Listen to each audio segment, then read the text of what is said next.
Oi pessoal, tudo bem? Nesse vídeo aqui eu vou fazer uma breve revisão da matéria da prova que está muito simples, ok? A matéria da prova é o período conhecido como Décadas Sangrentas, um período situado na segunda metade do século XIX, de 1850 mais ou menos a 1870, 1873. Por que esse nome Décadas Sangrentas? Porque foi um período onde as guerras entre as grandes potências europeias retornaram. Desde o final daquelas guerras napoleônicas, desde a época do Congresso de Viena, que terminou em 1815, até a década de 1850, então durante aproximadamente 40 anos, não ocorreram guerras entre as grandes potências da Europa. Entre elas, né? E as grandes potências da Europa eram Grã-Bretanha, França, Áustria, Prússia, Rússia. Entre elas, durante aproximadamente 40 anos, as guerras eram ausentes. Só que agora, a partir da década de 1850, né, década de 1850, 1860, início dos anos 70, essas guerras retornaram. Como elas retornaram num período de tempo relativamente curto, um período que durou aqui, uns 20 anos mais ou menos, concentraram, né, num período de 20 anos, os historiadores chamaram de décadas sangrentas. Mas não foram só guerras entre grandes potências. Ocorreram guerras também internas, guerras civis, como foi o caso da Guerra da Secessão, né, Guerra dos Estados Unidos, Guerra Civil Norte-Americana, ou melhor, Guerra Civil Americana, e também guerras de descolonização, de tentativa de descolonização, guerras anti-imperialistas, anticoloniais, como foi o caso, né, da guerra ou revolta dos cipais na Índia. Okay? Então a primeira coisa que chama atenção nesse período, tendo como foco a história da Europa, né, porque geralmente história geral na idade contemporânea, pelo menos até o século XX, é basicamente história da Europa. Então a primeira coisa que chama atenção é o retorno dessas guerras. Tá?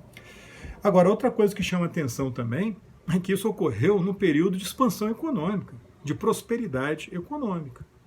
Quer dizer, a primeira revolução industrial estava se expandindo, começou lá na Grã-Bretanha, já na era das revoluções do período anterior ela já estava se espalhando, mas agora, né, o processo tornou mais acelerado. Na França cresceu um bocado, na Alemanha também, no norte da Itália, na Bélgica, né? As ferrovias começaram a ser construídas no Brasil, por exemplo, nessa época, né? Começa a modernização da nossa infraestrutura nessa época também. A Revolução Industrial estava consolidada lá no norte dos Estados Unidos. Então, um período marcado pela expansão, né, da modernidade capitalista. O grande símbolo desse desenvolvimento, desse início de desenvolvimento, foi uma exposição chamada Grande Exibição em Londres. Uma exposição na capital, né, do Reino Unido, mostrando todas as invenções da época, grande parte das invenções, as novidades, né, naquele clima de crescimento da economia de consumo, né, de desenvolvimento tecnológico, desenvolvimento científico. Então, a grande exibição de Londres de 1851 virou o grande símbolo dessa fase de expansão econômica, de expansão industrial, de expansão capitalista. Ok? Agora, as guerras ocorreram. As guerras ocorreram nesse período. A primeira delas foi a Guerra da Crimeia. A Crimeia é uma região no sul da Rússia. Essa guerra envolveu Grã-Bretanha, França e Rússia, principalmente, né? E ela foi motivada, sobretudo, pela tentativa russa de dominar, de conquistar territórios no Império Turco Otomano, o Império Muçulmano Islâmico que dominava o Oriente Médio, um império decadente, fraco. A Rússia tenta dominar aquele império. Essa tentativa russa assustou Grã-Bretanha e França, temiam que a Rússia ficasse poderosa demais, né? E Grã-Bretanha e França, que eram inimigas históricas, rivais históricas, acabaram formando uma aliança contra a Rússia. Invadiram o território russo na região da Crimeia, né? Por isso que a guerra foi chamada de Guerra da Crimeia. A Rússia foi derrotada. Com isso, os russos perderam condições de dominar o Império Turco Otomano, que foi salvo pela Grã-Bretanha e pela França. Mas essa guerra, pessoal, ela demonstrou uma coisa para os russos: a superioridade industrial, a superioridade tecnológica britânica e francesa. E a Rússia muito atrasada em relação à Grã-Bretanha e à França. Um outro conflito importante que aconteceu na época, seguindo a ordem cronológica, foi a Guerra ou Revolta dos Cipaios, ocorreu na Índia. Os cipaios eram mercenários indianos a serviço dos britânicos. A Índia era a principal colônia da Grã-Bretanha, mas ela era administrada por uma empresa chamada Companhia das Índias Orientais, que contratava esses cipaios, esses mercenários indianos. Os indianos, os mercenários, alguns eram hindus, outros eram muçulmanos, mas a serviço ali, né, dos britânicos. O domínio britânico na Índia, naturalmente, ser um domínio colonial, começou a causar um grande impacto econômico, um impacto cultural, né? Os britânicos modificando gradualmente a estrutura social indiana. Por exemplo, a Índia foi inundada de produtos industriais britânicos, que arruinou o artesanato indiano, gerando muito desemprego entre os artesãos. Os britânicos também foram proibindo várias práticas culturais na Índia, o que gerou muita insatisfação. Inicialmente, os britânicos souberam utilizar a rivalidade entre hindus e muçulmanos para jogar um contra o outro e, com isso, conseguir, né, manter o controle sobre o conjunto. A Grã-Bretanha também manteve como governantes locais, a Grã-Bretanha, no caso, a Companhia das Índias Orientais, a East Indian Company. Eles, no primeiro momento, mantiveram como governantes locais vários príncipes, né, pequenos monarcas, dentro da Índia, que eram aliados, auxiliares, né, do domínio britânico, mas chegava uma hora que muitos desses monarcas também ficavam insatisfeitos com a interferência britânica, né, no país como um todo. Resultado, estourou uma rebelião, inicialmente liderada por esses cipaios, ou por parte desses cipaios, contra o domínio britânico. Foi chamada então de Guerra dos Cipaios. Para os indianos, foi a sua primeira guerra de independência, uma tentativa de descolonização, de expulsar os britânicos da Índia. Os cipaios contaram com o apoio de alguns príncipes monarcas locais, sobretudo de um monarca que outrora tinha sido muito poderoso, né, o imperador Mughal. Mughal não era o nome próprio, não, era o nome da dinastia. Só que esse movimento acabou fracassando, né, como a gente viu. Fracassou por quê? Primeiro, nem todos os cipaios apoiaram. Segundo, a rivalidade entre hindus e muçulmanos dificultou a aliança contra os britânicos. Terceiro, uma parte da população ficou passiva, não apoiou. E quarto, os britânicos tinham superioridade industrial, tecnológica e militar. No final, a revolta fracassou, os cipaios rebeldes foram derrotados, a Grã-Bretanha consolidou seu domínio colonial na Índia. É verdade que ela aboliu, o governo britânico aboliu a Companhia das Índias Orientais e assumiu diretamente o controle colonial na Índia. Mas o domínio britânico, de toda forma, né, continuou existindo. E na sequência, o terceiro conflito que vai nos interessar são as guerras da unificação italiana. A unificação italiana foi chamada de Ressurgimento. A Itália, como nós vimos, estava fragmentada, dividida politicamente em vários estados menores, né?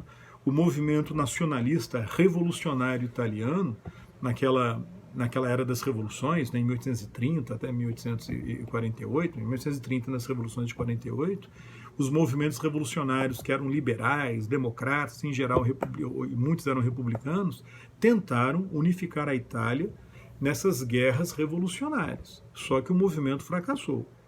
Agora, nas décadas sangrentas, a unificação italiana ela foi feita por um dos reinos da Itália, o reino do Piemonte, que dominava também a ilha da Sardenha, reino do Piemonte e Sardenha. O rei era o rei Vítor Emanuel II, uma monarquia constitucional, né? Ele reinava numa monarquia constitucional. Mas o seu líder foi, o líder do movimento foi o seu primeiro-ministro, o conde de Cavour, ou simplesmente Cavour. O Cavour, governando o Piemonte como primeiro-ministro, liderou o movimento de unificação. E ele contou com o apoio de um revolucionário republicano lá do período anterior, que foi o famoso Garibaldi. O Garibaldi, embora fosse republicano, no final ele chegou à conclusão que a Itália só poderia ser unificada por uma monarquia, né, pelo reino, né, do Piemonte. Ele acaba apoiando esse movimento, né, acaba apoiando as ações aí do Cavour, né, e do Piemonte. Foram guerras que envolveram potências estrangeiras, né? O Piemonte contou com o apoio da França numa guerra contra a Áustria. A Áustria dominava parte da Itália e temia a unificação da Itália, temia que a Itália unificada virasse uma potência rival da própria Áustria. A França era governada pelo Napoleão III, que queria deixar a Áustria enfraquecida e ter influência na Itália. No final, então, a França acaba apoiando a unificação italiana. Na verdade, Napoleão apoiou até certo ponto. Depois ele retirou o corpo fora, quando ele viu que a unificação estava indo longe demais. Mas a Itália acabou sendo, boa parte dela, unificada em 1861. Aí o reino do Piemonte deu origem ao reino da Itália. O rei do Piemonte virou o rei da Itália, né, unificada. Só que a capital ainda não era Roma. Roma ainda era controlada pela Igreja e a França não aceitou que Roma fosse dominada pela Itália. Então Napoleão III manteve o exército francês protegendo a Igreja em Roma.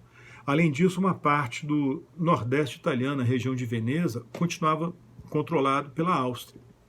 Aí numa outra guerra, em 1866, quando a Itália, né, já boa parte dela unificada, se aliou à Prússia, a Prússia já estava unificando a Alemanha e entrou em guerra com a Áustria, né, que queria impedir também a unificação da Alemanha. Então Prússia e Itália se uniram, a Prússia querendo unificar a Alemanha e a Itália querendo tomar da Áustria o território ali de Veneza. Então Prússia e Itália se uniram contra a Áustria, né?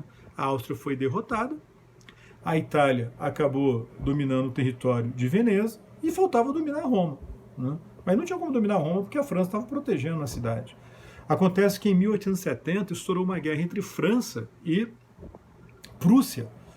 A Prússia agora continuou a unificação da Alemanha, né, um assunto que não vai cair nessa prova, mas de toda forma está lá avançando na unificação da Alemanha.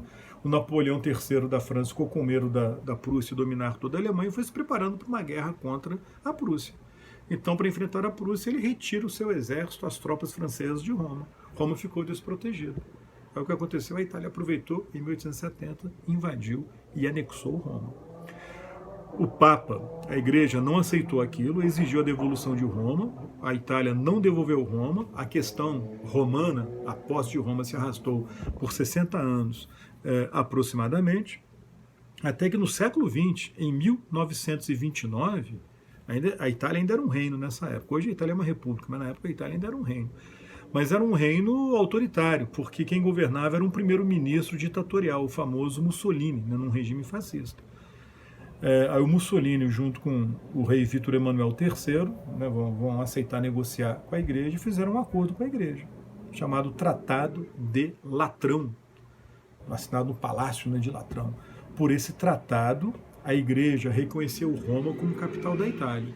E em troca a Igreja ficou com o Vaticano dentro da Itália, né, virou um território soberano da Igreja dentro da Itália, né. Além disso, a Itália pagou uma indenização, né, e ofereceu outras vantagens para a Igreja. Mas, assim, o domínio italiano sobre Roma, na verdade, foi em 1870, mas o reconhecimento da Igreja foi só em 1929. Ok?